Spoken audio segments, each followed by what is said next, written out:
Hello, 3F warfighters. Airmanship requires passion, purpose, and perseverance. These requirements don't come with a process to follow. Additionally, it takes perspective and experience to become an effective senior NCO. I'm Chief Master Sergeant Bianca Contreras, AFRC MatchCom Functional Manager for the 3F5 Administration Career Field, and I had the privilege of interviewing Senior Master Sergeant Tynell Pettengill about her lessons learned on becoming and transforming into an effective senior NCO. Here's my interview. Hello, Senior Master Sergeant Pettengill. Thank you so much for agreeing to meet with me to capture and share some of your lessons learned as a leader. I have learned from, implemented, and continue to follow your leadership style today. But before we begin, can you please tell our viewers the different duty statuses you've served in the military and then which reserve organization you currently lead? Yes, Chief. I'd like to first thank you for this opportunity. As far as my duty statuses, I have been active duty. I've been a traditional reservist. I'm a civilian, an ART, and I currently serve as an AGR. My current duty location, I lead the 340th Undergraduate Flying Training Team out of Randolph Air Force Base, Texas. Thank you. So I have two short questions for you about, again, lessons learned as a senior NCO. My first question is, what are you doing to assist your team in seeking their next job? Yes, Chief. Thank you for that question. What I like that you said is assist. So first, taking ownership of understanding that in the position that I'm in, whether it's superintendent, E8, however you want to see that, as a senior NCO, it is my responsibility to deliberately develop my airmen. So the first thing that I do when I get an airman that joins my team is I'm identifying where my airman is at. And that's both professionally and personally. Now, the professional side does matter because there is a human factor to leadership, right? You are leading people. Yes, they have a uniform on, but you're leading people. So that personal side is very important. But what I would say is keeping that balance, ensuring that I respect their personal boundaries. I'm outsourcing and using appropriate resources if there's some need on their personal side, whether that be sending them to seek counseling from a resilience integrator, perhaps a chaplain. But as a leader, what is important is that when my airmen come back into my organization, into the work environment, I'm following up and I'm checking in and I'm monitoring my airmen, monitoring their behaviors to ensure that is going in a positive direction. I do take that as my responsibility, and I do ensure that that piece is just as important as accomplishing the mission. Now, when it comes to the professional side, what I'm doing to identify where my airman is at is I'm bringing what we call silent expectations. I'm bringing that to the table. So sometimes when we run across airmen in our career or as we just progress throughout the Air Force, because of someone's rank or how long they've been serving, there are silent expectations that we expect a senior NCO to have, but that's not necessarily the situation for every person. Each person and each airman is built off of the experience and the exposure that they have, or perhaps they don't have. So identifying where they're at, confirming the things that I think a senior NCO or an NCO needs. And really, I'm basing that off of what the Air Force has already laid out for us, and that's the airman leadership qualities, right? So the ALQs. There are 10 different airman leadership qualities, and I'm assessing my airmen to see what they possess. Do they have emotional intelligence? Can they contribute to a team? How do they work in team dynamics? How do they communicate both verbally and written?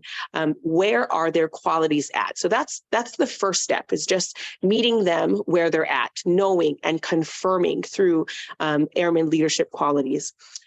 Chief, I would say the second step that is very important is identifying where they need and where they want to go. There's a lot that is involved in that, because when I'm trying to get buy-in and trust for my airmen, when they say building that relationship is two ways.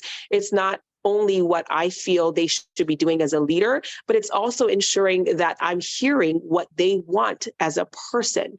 What do they want as an airman? What do they want in their careers? So I break that down into three specific categories. The first is, what does the mission need from this airman? The skill sets and the strength that I see when I'm talking to my airmen, I think, oh, that would be good in this mission, or perhaps in this mission. Maybe this would be good in the MPS. Maybe this would be good in the CSS, or perhaps, man, this person would be good really at ARPC, AFPC. I'm always looking to see what strengths they bring to the table and how I can use that strength to benefit the mission. The next is ensuring that the mission helps and contributes positively to their family needs. So what is the family dynamics of the airman? Am I dealing with a single parent? Am I dealing with a parent that has a special needs child?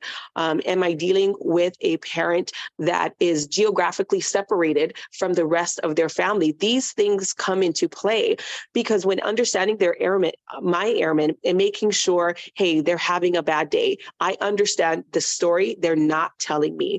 And that is very important when I'm trying to figure out how to address them and how to get them through what they're going through.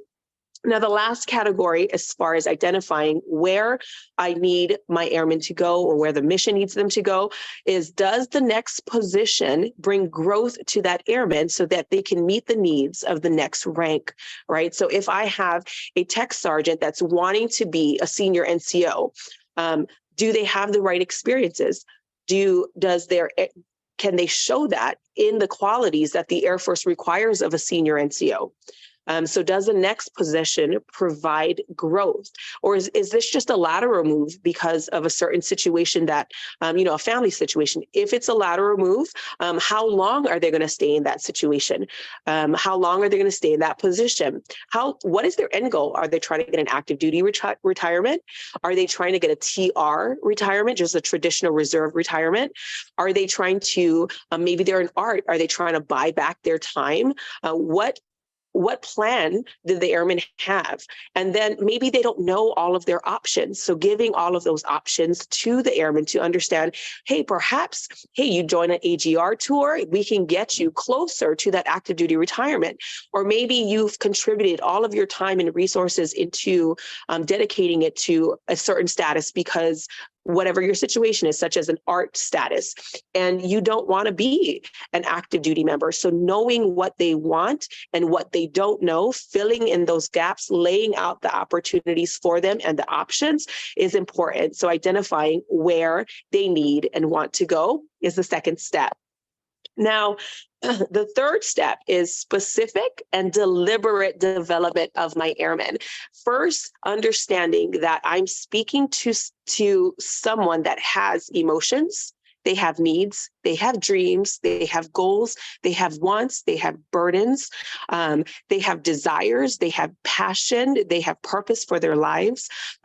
There's things that this airman wants, and all of those things cannot be dismissed. It has to be first heard, not saying that we are going to make mission decisions based off of those, but step one is hearing your airmen and what they're saying, and then hearing the things that they're not saying, right? Because they don't have the courage to say it, or perhaps because they can't identify their weakness. They don't self-reflect. They don't know how to articulate that, hey, ma'am, I don't like to speak in public. That's why I'm not applying for that job, because I don't want to do an interview.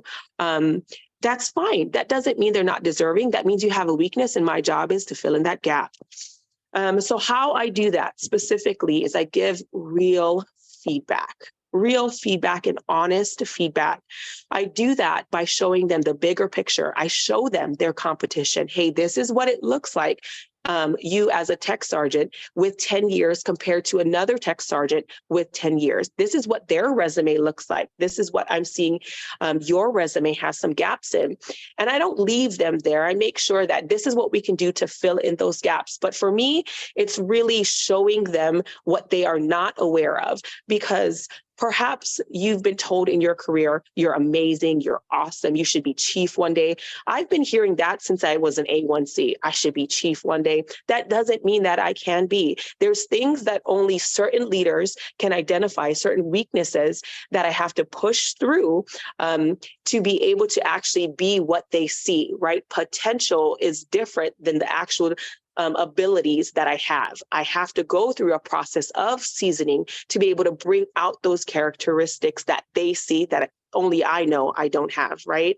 So I have to let my airmen know, I know you don't have it. Maybe you don't know, but I'm going to show you your competition so you are aware. Sharing experiences with airmen, right? So perhaps there's information coming from higher up in the chain, making sure that they understand the thought process of the leaders above, and sharing in their frustration, not going against leadership, but making sure that, hey, I understand that this is a frustrating process. Why don't you go ahead and voice that so that we can go through those emotions and get back to the strategic execution of what the objective is, but not disregarding the fact that they have these frustrations and emotions. That is very important when I'm specifically developing them. For instance, what I do as I say, hey, I know you don't want to show all of your cards to me. I totally understand, but tell me who you are processing your emotions through. For me, I have chiefs on speed dial. I'm like, Chief, girl, you can't believe what I'm going through. And then I come in the next day, I put in the uniform and I'm like, yes, sir. Yes, ma'am. And I'm able to articulate to my team. So that is a process all in itself, because really what we're doing is, I've done it. I've lost credibility for not having the right approach, not having the right reaction. And then there's a whole process to rebuild credibility so that when you get a seat at the table, when you get a seat at the table, you bring value to the decision makers at that table, right? So what is the name on your chest, right? That is your marketing. My name is Pettingill. When you hear Pettingill, you're going to think this, this, this, and this. And when you don't think those things, it's my job to make sure I put in the emotional work to ensure I rebuild those bridges. So that is sharing experiences. These are things that are not written in an AFI. These are things that perhaps you run from an organization because you feel the emotional pressure and it's like, nah, I'm out. Okay, but you can use that also as an opportunity, because that's not the last time you're going to deal with that. So that's sharing experiences that goes with specific, deliberate development. And the last thing that I do, Chief, is really track my team's progress. Now, I'm fortunate that my team is a manageable team. It's about 15 total. As far as enlisted, I have 9 AGRs, including myself. So I have the opportunity to deliberately track each of my members. So the goal there, say I had 50. The goal there as a senior master sergeant is to make sure my master sergeants are able to do what I'm explaining. What is the process? Are you doing these things? If you are coming to me and saying that your airman or your NCO is failing their PT test, my first question to you is, what are you doing about that? How are you tracking your airmen? How are you influencing your airmen as a leader as well? So that's just 2 different ways to do it. If your organization is larger, use your section chiefs and use your NCOICs. And if you have the opportunity to do it one-on-one, that's great. Do that, because that's where transformational leadership really comes to play. When you can watch the transformation of their lives, it is very encouraging, and that can be the fuel that keeps you going as a senior NCO. Now, as far as tracking, the actual tactical tracking, what I'm looking at is the basics. Did you meet the basics? The professional development, the PME for your rank. That is absolutely necessary. I've been on hiring board after hiring board, and I've seen packages move to the side. Next great person, move to the side. No strat. Why? No PME. No interview. Why? No PME. So don't self-eliminate. Now, at the same time, stay balanced and stay true to yourself. I've talked to senior NCOs that applied for positions with me, and they called me, ma'am, why didn't I get an interview? I'm like, you've been a master for over 5 years and you don't have your PME. That's just what it is. And for me, how do I justify to a commander that I am interviewing others who do, right? But at the same time, maybe you can't, because right now it's the time to focus on your family. Right now is the time to focus on your civilian education, because that is where your bread and butter is for your family. Copy that. That is not to be held against you. But at the same time, that's for you to understand that is a ceiling cap until you're ready to come back into the fight and shift your energy from your civilian side to your active duty side. I had a chief tell me, hey, Sergeant Pettingill, right now your family needs you. Oh, I'm not going to cry. Not gonna cry. Your family needs you, and sometimes you have to take a knee. And you are like going hard for the Air Force, and you've done amazing things. but you only have one opportunity for your kid to go through high school. Take a knee, and when you're ready, come back to me and I'll put you back in the fight. And I said, copy that, Chief, right? So sometimes the professional development can't happen. Maybe there's some other more important thing in your life that's pulling you. One, don't feel guilty, but two, articulate that. Articulate that to your leadership and always be open. Don't just hang up the uniform because everything is not lining up like you thought. Be flexible, be open to criticism, be open to feedback. So that was just professional development. In the environment that we're currently in with funding constraints, we have to get away from, I don't have TDY funds, I can't send them. Be creative and create those environments for your team and create those opportunities. So you do that by reaching into your network. If you don't have a network, ask yourself why. Is it because you're sitting at your computer all day just typing away? That's not going to build your network. Are you getting away from your computer? Are you walking around your organization? Are you figuring out who are the key players, who are the decision makers, who needs to know my name, right? If they don't know your name, they don't know what you bring to the table. They're not going to know that if you're sitting behind your desk. So creating that opportunities because of the network that you have. Now, tactically speaking, getting ready for an actual job, I am ensuring that they have mock interviews. Before this interview right here, me and Chief Contreras did a mock interview. We ran through it. You don't want to come out on an interview or put yourself out there like we're doing right now and not bring value, not bring passion, not bring emotion. I've said it on a mock interview. I provided this feedback to a senior NCO. I said, I'm not feeling anything from you in your interview. I'm going to forget you. There's 5 more people I'm going to interview after you. I said, I can unhear you and tune you out, but I can't unfeel you. Give me some emotion. Give me something to remember you by. Help me feel who you are as a person. So mock interviews is very important. You can't just show up, turn on your computer screen and hope it goes well. No, you need to practice again, take the feedback. Don't tell me what I did right. Tell me what I did wrong. Tell me what I can improve. Be honest. Tell me to my face so I can fix it. So mock interviews is very important. Making sure that there is a professional application that we're giving to the hiring officials, making sure that it's not missing documents, right? Painting the whole story for them. What does my EPBs look like? What does my career data brief look like? Have other people just check before you apply. Just run it through people and senior NCOs that you trust, because that could be the make or break, making sure you have a professional application. Making sure that my team understands the systems, right? So it's the first of the month. You know what that means? AGR applications or AGR advertisements are dropping. You have until the 15th. What does that mean? You're interested? Awesome. Let's talk about your interview. Let's talk about your blues. Let's make sure your documents are ready to go.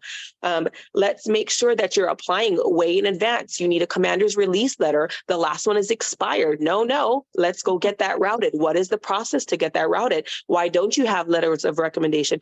Why, Senior Pettingill? It doesn't ask for all of that in the system. So what?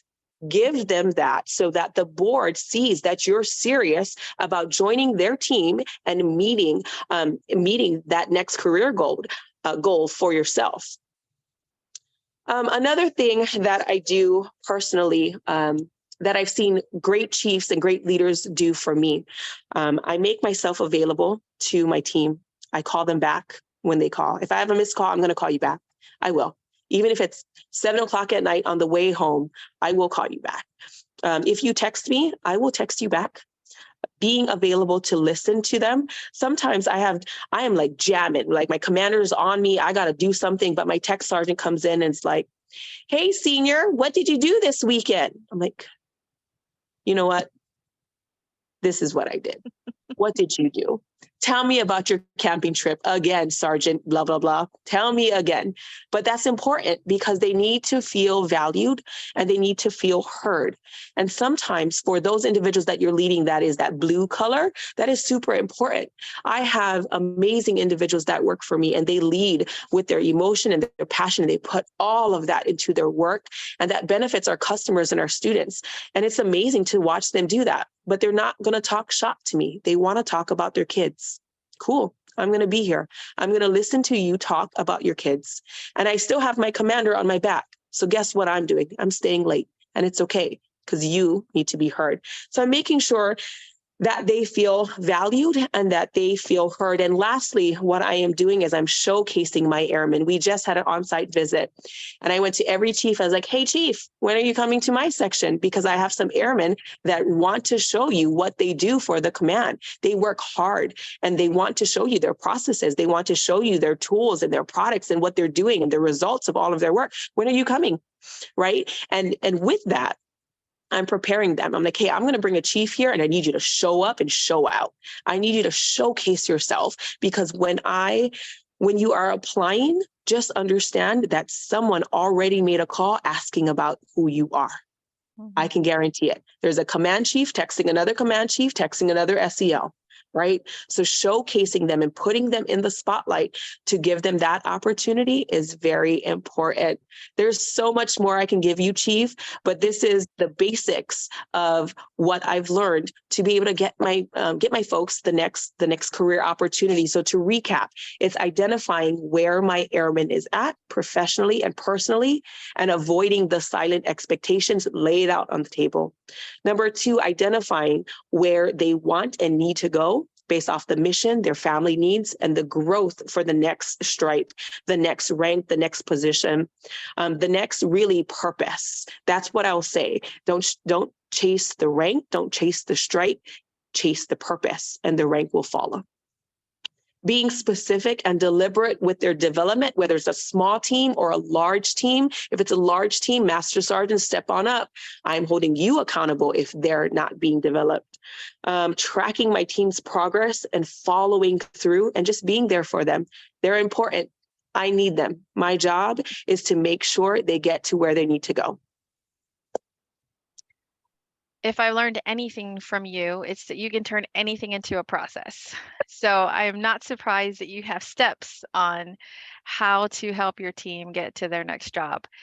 And another thing I learned by working with you is self-leadership. My other question that I have is, what's the latest lesson that you've learned about being an effective senior NCO? So I see and hear everything that you're doing, but what's the latest thing that possibly even relates to that you've learned about being an effective senior NCO? Yes, Chief, it definitely does relate to that.